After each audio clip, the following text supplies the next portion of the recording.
36 जिल्हे, 36 बातम्या. News G9 Maharashtra. उत्तर तुमच्या प्रश्नांची.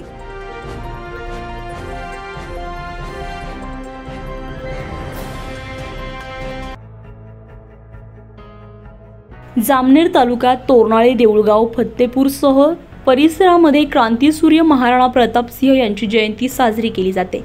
राजपूत शौर्य आणि पराक्रमाचे प्रतीक समजल्या जाणाऱ्या महाराणा प्रताप यांचा जन्म ज्येष्ठ शुक्ल तृतीयेला झाला, त्यामुळे त्यांची तिथीप्रमाणे जयंती साजरी होते. तर 9 मे 1540 रोजी राजस्थानच्या पाली जिल्ह्यामध्ये कुंभलगड किल्ल्यावर त्यांचा जन्म झाला.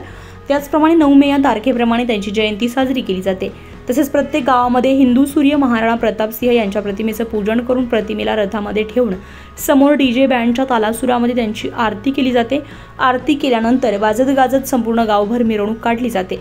मिरवणूक काढत असताना प्रत्येक घरासमोर सडा रांगोळी काढून प्रतिमेचं पूजन आणि आरती केली जाते. ही मिरवणूक सुरू असताना तोरणाळे गावातील सरपंच, उपसरपंच, ग्रामपंचायत सदस्य, गावातील पोलीस पाटील आणि फत्तेपूर पोलीस स्टेशनचे पोलीस कर्मचारी तसेच गावातील सर्व समाज बांधव, राणा तरुण मित्रमंडळ यांनी हजर राहून मिरवणूक शांततेत पार पडल्याचं दिसून आलंय. न्यूज G9 महाराष्ट्रासाठी प्रतिनिधी कृष्णा पाटील, जामनेर.